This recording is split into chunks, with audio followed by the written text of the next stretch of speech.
तीन तरह का जल शिव को समर्पित होता है और वो तीनों तरह के जल का अलग अलग भाव है महाराज। पहला जल सादा, घर से पानी लेकर गए, जल लेकर गए, शंकर को चढ़ाया, वो हमने घर का अपना एड्रेस बता दिया, भगवान शिव को जल चढ़ाकर अपने आनंद के लिए शंकर से कुछ प्राप्त कर लिया। दूसरा जल, जल के कलश में थोड़ा सा इत्र डालकर शंकर को जब समर्पित करते हैं तो महाराज घर में अगर कोई व्यक्ति बहुत रोगीला है, बहुत रोगीला, एक शिव महापुराण में, स्कंद पुराण में, नर्मदा पुराण में, भविष्य पुराण में, अग्नि पुराण में, नारद पुराण में, बरहा पुराण में, वामन पुराण में जितनी चीजें लिखी गई है एक एक प्रैक्टिकल कर देखो तो शिव महापुराण, स्कंद पुराण का यह भाव याद करिए कि एक लोटे पानी में इत्र मिलाकर, जल में इत्र मिलाकर, बहुत रोगीला व्यक्ति, बहुत बीमार व्यक्ति है, एक लोटा पानी उसका हाथ का स्पर्श कराकर शंकर को चढ़ाना प्रारंभ कर दीजिए। महाराज केवल 5 या 7 दिन चढ़ाओ और वो 7 दिन के बाद में उस बीमार व्यक्ति का क्रम देखिए कि उसमें कितना आराम लगा है। औषधि दवाई काम करना प्रारंभ करी कि ना करी, केवल इत्र समर्पित, इत्र का जल। तो पहला जल सादा, दूसरा जल है इत्र का, और महाराज तीसरा जल जो शिव महापुराण के अंतर्गत कहा गया है बेलपत्र का जल। तीसरा जो जल है वो बेलपत्र का जल। बेलपत्र का जल कैसा?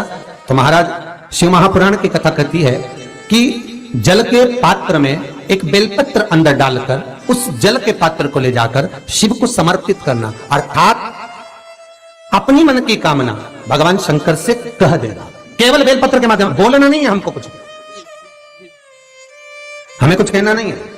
3 तरह का जल का जो व्याख्यान वर्णन किया गया, एक सादा जल जो भगवान को कहा, आपने अपना एड्रेस बता दिया, आपने अपने मन का भाव बता दिया। इत्र का जो जल चढ़ाया गया वो केवल रोग मुक्ति के लिए चढ़ाया गया। और तीसरा बेलपत्र, अगर उस जल में एक बेलपत्र भी पड़ी हुई है और वो बेलपत्र पड़ा हुआ जल आप जिस भाव से चढ़ा रहे हो, जिस कामना से चढ़ा रहे हो, शंकर वो कामना आपकी पूर्ण कर दे।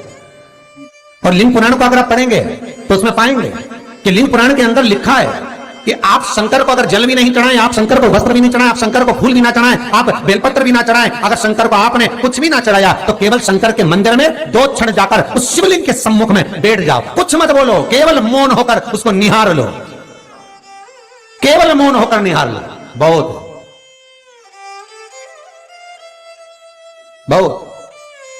जो हनुमान जी महाराज को 3 तरह की माला समर्पित होती है, एक आंकड़े के पत्ते की, दूसरी बेलपत्र के पत्ते की, तीसरी पीपल के पत्ते की।